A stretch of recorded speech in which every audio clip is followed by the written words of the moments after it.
The aurora had always sung to us, long trembling ribbons of color that hummed like living harps above the frozen north. But that winter the sky went silent. My name is Eve, and I am a mage of fire in a land where warmth is a memory. I live alone on the edge of a snowbound village, tending hearths, healing frostbite, and coaxing dying embers back to life. They call me the last flame of the frontier. It isn't meant kindly. Fire magic is forbidden here. It is said to anger the gods, the same gods who cast down their own for daring to share their light with mortals. Yet every night I feel it inside me, pulsing softly in my chest. And that night, when the wind howled and the blizzard screamed across the valley, I broke the law. A child lay dying, her skin turning blue, her tiny breath fading. No candle could stay lit.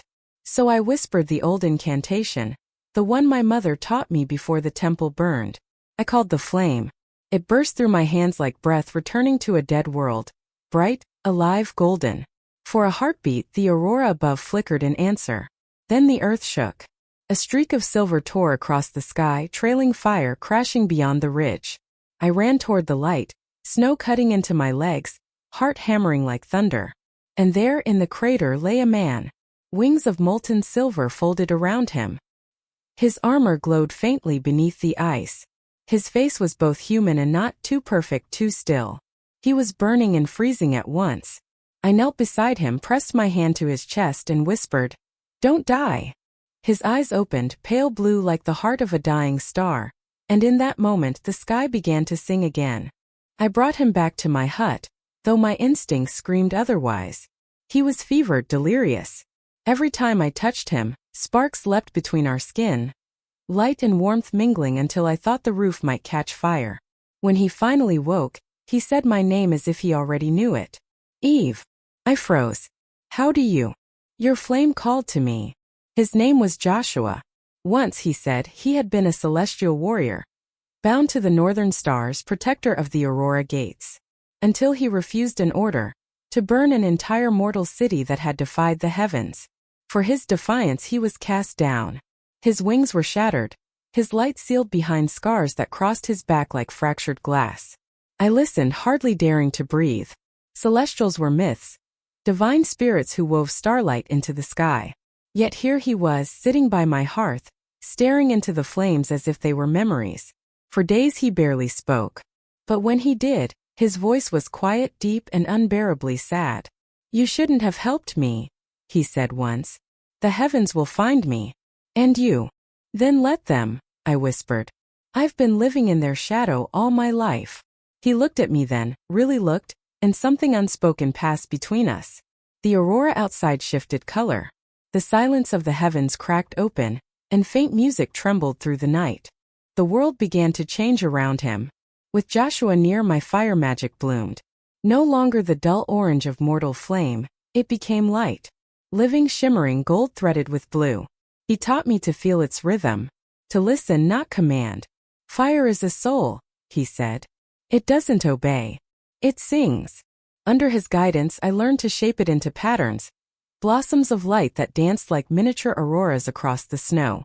In return, I showed him the mortal world he'd only ever watched from above. How to taste wild berries.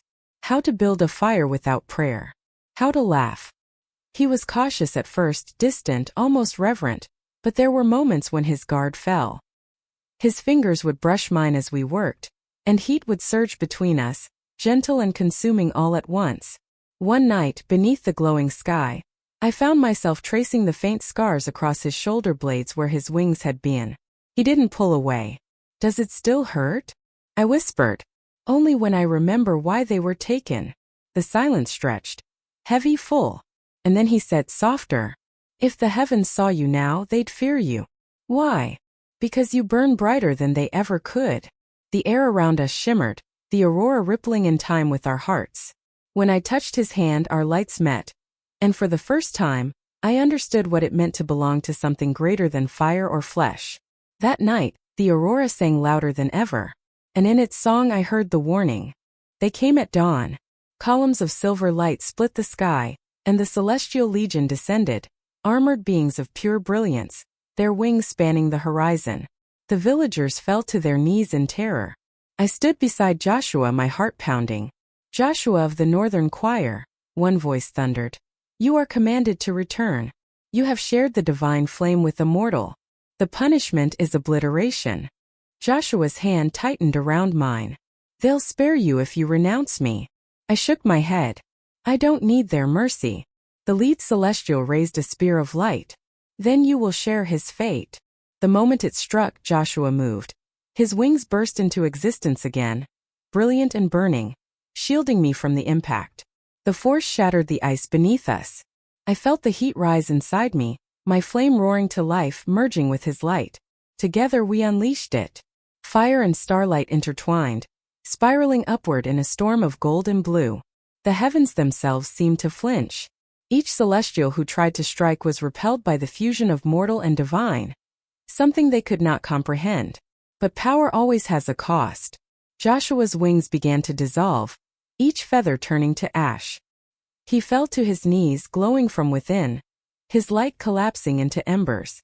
I caught him, cradled him as the aurora raged overhead. You can't leave me, I whispered, choking on tears. He smiled faintly. I'm not leaving. I'm just becoming. Becoming what? Yours. The light exploded one final time, and then he was gone, his body dissolving into 1,000 sparks that rose into the sky, painting the aurora brighter than I'd ever seen. The sky sings every night now. The auroras ripple with warmth instead of cold, and even in the harshest winter, fires no longer die easily. The villagers call me the keeper of embers. They say my magic smells of starlight and that when I walk, the snow melts beneath my feet. I know better. It isn't my power. It's his. Joshua lives within every flame I kindle, every whisper of warmth that touches a frozen heart. When I close my eyes, I still feel his hand over mine, guiding the light steady and sure. Sometimes, when the aurora burns brightest, I hear his voice in the wind. You are my sunrise, Eve. And I answer softly, and you are my forever. The heavens have not returned. The world has changed. Above the frozen lands of the north, fire and starlight now dance together, bound by love that defied the gods themselves. Because some flames never die. They simply rise, and become the light that guides us home. In the end, I learned that love is the light we leave behind, the warmth that outlives us beneath the stars. If this tale stirred your heart, let its fire spread. Like, subscribe, and share to keep these embers burning across the night.